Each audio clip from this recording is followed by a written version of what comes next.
Would I be the a-hole if I didn't pay for my daughter's college tuition? I, 44 male, am divorced and have been for over 10 years now. My ex-wife and I have 2 children, one son Ben, 19, and one daughter Lauren, 17. My ex-wife and I split custody 50-50, and I paid child support on time every month, as well as ensured our children had everything that they needed for sports and other activities. At a young age, I started a college fund/early life starter fund for the kids, which they were aware of, and has grown to be a large amount through the years. Over the years, I have always had my children on my time and tried to be present in their lives. Ben has always been happy to come to my home, have family time, tell me about his life, have a father-son role pretty much. Lauren, on the other hand, is the total opposite. She pulled away at a young age, and when she was old enough to decide for herself, she cut me out pretty much 100%. I spent years of reaching out to her and trying to build some type of bridge with her, but nothing ever worked.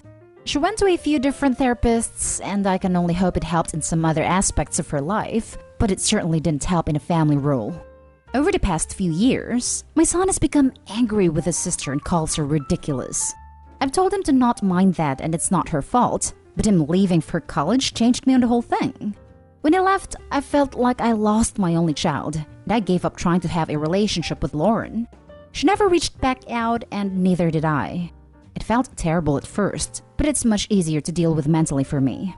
A few weeks ago, Lauren and her mother reached out to talk about her college tuition and where she had decided to go. They asked me if I wanted to go walk the school with them again, and I declined. I told them that I felt I was only being invited because my checkbook was needed.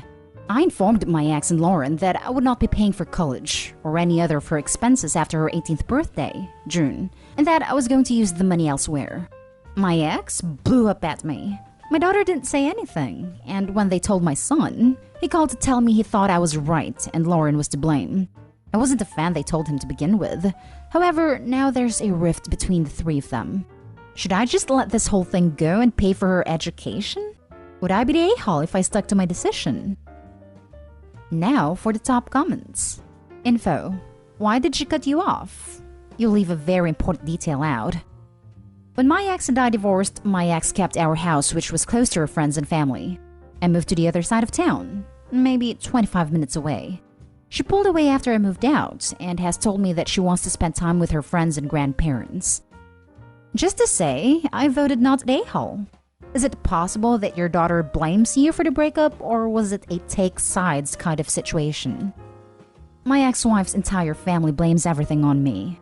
My ex-wife's sister was having an affair. I found out she was covering for her sister's whereabouts and why, and told her husband. Not the a-hole.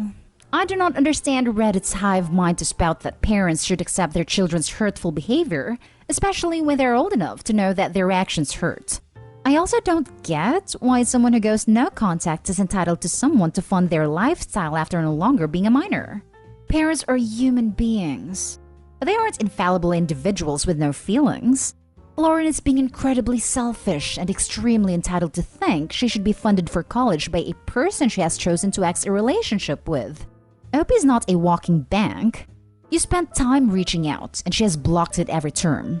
At some point, this adult, because college students are adults, has to recognize there are consequences to your actions.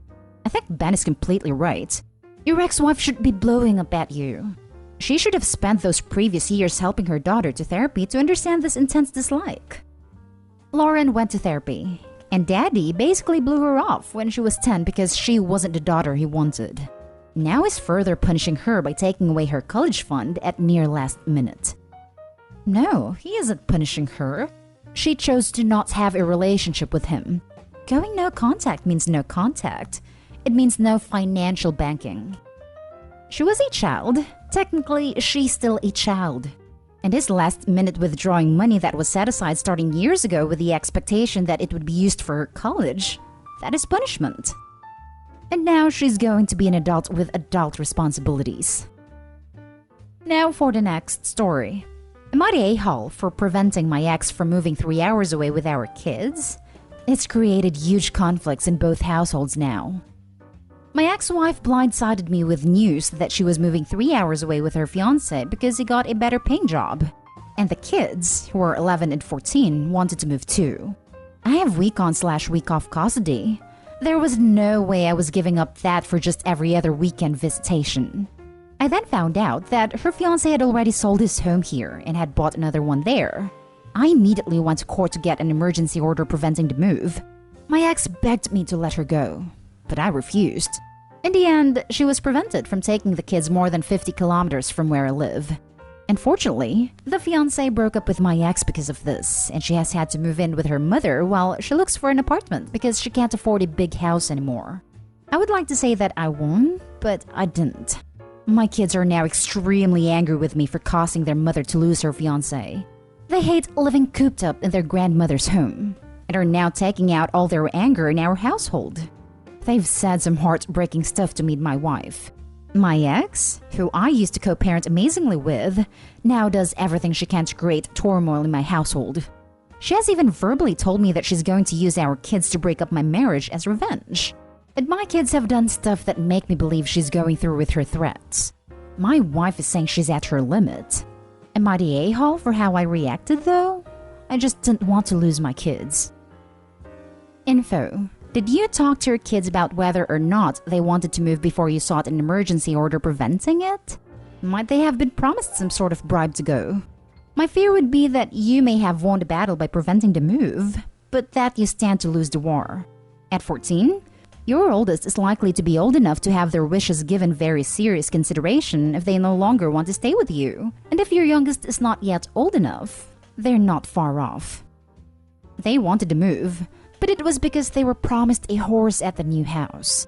I felt they were being bribed to be kept away from me. And kids have a say in custody when they're 15 where we live. My youngest is only 11. If this had been a proper discussion, I might have decided differently. But I felt forced to get the emergency order because it happened so last minute. This is probably going to be unpopular, but everyone sucks here.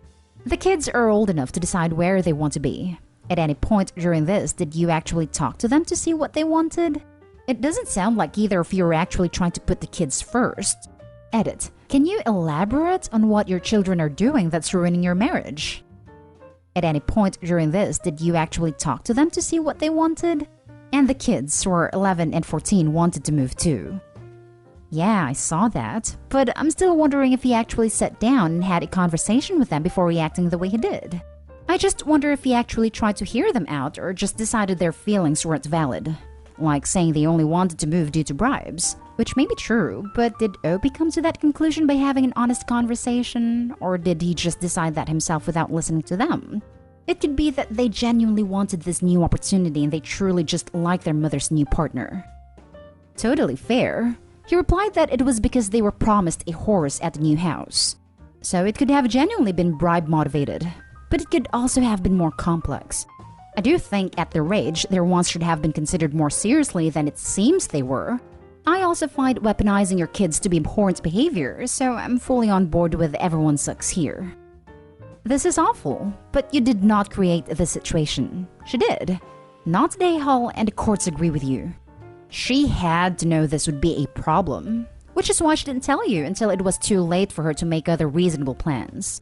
If her fiancé actually broke up with her over this, they didn't have a very strong relationship to begin with. The next story is titled, Would I be the a-hole for making my half-siblings take DNA tests? My dad was a pro athlete.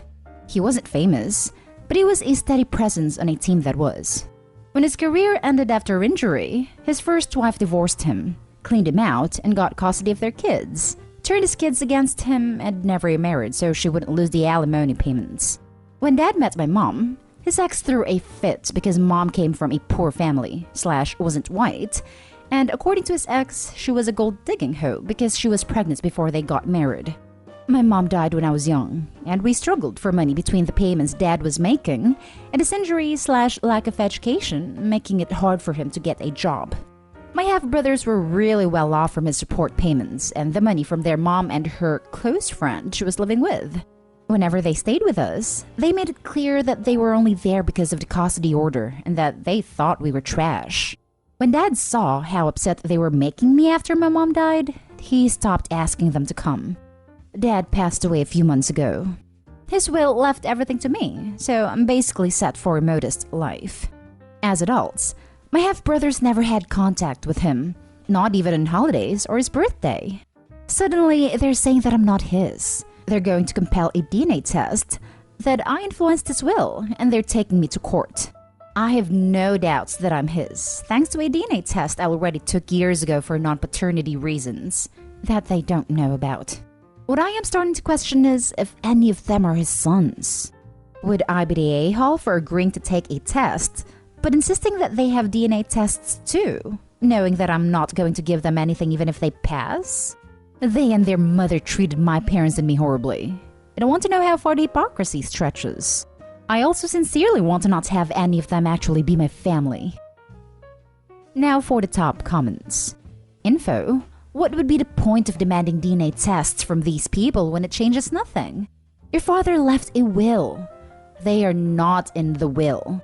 DNA does not change that, so what's the point? I think depending on their relation, if nothing is given, they can contest the will, which I assume is why they're taking her to court, so it would just cement the fact they have no rights to anything of the dad's. They already aren't your family. Just go no contact with them. How would they even compel a test? Did your father have a will that said, my stuff goes to my favorite son/daughter, or did it say, my stuff goes to OP? Not they, Hull. They definitely are, but just drop the rope already, for your own mental health. Now for the last story. Am I the a-hole for trying to stop my dad having a baby with his wife? My 22 female, dad 52 male, and his wife 42 female got married around 8 years ago. She was initially very charming and sweet, but behind closed doors, she became very manipulative a few years into their marriage. I, still in university, moved in with my dad and his wife when I was 19, and she made it clear she didn't want me around. I also became increasingly concerned about the way she treated my dad. I witnessed constant gaslighting, and I could see him beginning to doubt himself all the time.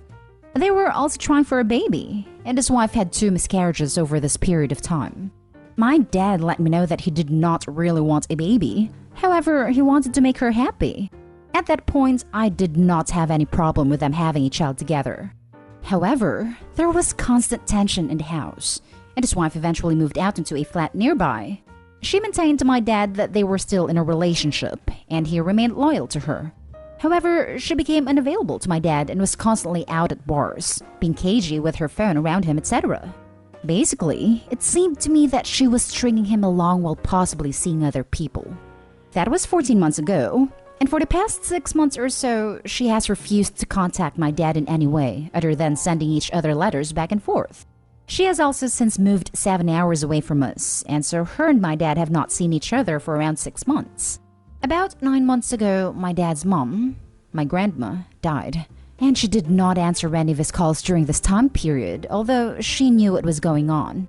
Recently, my dad has been really unhappy about how unavailable his wife is. He has been drinking much more, and seems really depressed. So the other day when I found one of the letters from my dad's wife to him, I read it. I know this was nosy and invasive, but I did out of concern for my dad. In the letter, she says that she has, as they have agreed, I didn't know this, been going to an IVF clinic and was about to start the screening process. However, the clinic have told her they won't go ahead with screening because her and my dad are no longer together. She then says to my dad that they could get a solicitor to draft a parental agreement, but she says this would cost them thousands of pounds. So she suggested that instead, they both lie to the IVF clinic and say that they are together. It seems to me as if she's trying to dissuade my dad from a legal document which would protect him. To an outsider, it seems very clear that she doesn't want a relationship with my dad, refusing contact, moving 7 hours away, constant ultimatums and game playing. But that she wants to have a baby with him because he will pay for the IVF and will have to pay child support. She does not work. He earns a good amount. I would like to contact my dad's wife. She hasn't spoken to me since my grandma died, if only so she knows someone is onto her. Am I the a-hole for wanting to step in here? Not the a-hole. She's abusing your father. I would have a frank discussion with him about what, if any, benefits he gets out of the marriage. He needs to get a legal separation at the minimum and a divorce, just to protect himself from whatever he is doing. I would like to contact my dad's wife. She hasn't spoken to me since my grandma died, if only so she knows someone is onto her. OP, don't talk to her. Talk to your father like Dallas says. Not Dayhall. Hire a private investigator. Need pictures to show her with other men. She's probably living with another man. Lying to that man and definitely lying to your dad. She's trying to extort money out of him. Get your dad some help. He needs therapy to break out of whatever delusions he is under. Stepmom is diabolical. She doesn't need a baby. She wants money. She will convince him to deposit money in her account so that she can pay for treatment. Have your dad insist that the IVF has to be done in his city. Non-negotiable. Not Dayhall. I would write the IVF clinic and tell them she and your father have lived 7 hours apart since X date. I would also write that they intend to lie in their forms, and you don't think that is in the best interest of a baby. I have thought about doing that. I don't know how I'd provide evidence though, and whether the clinic would even care. I wish I knew what clinic it was too. It's somewhere 7 hours away where she lives.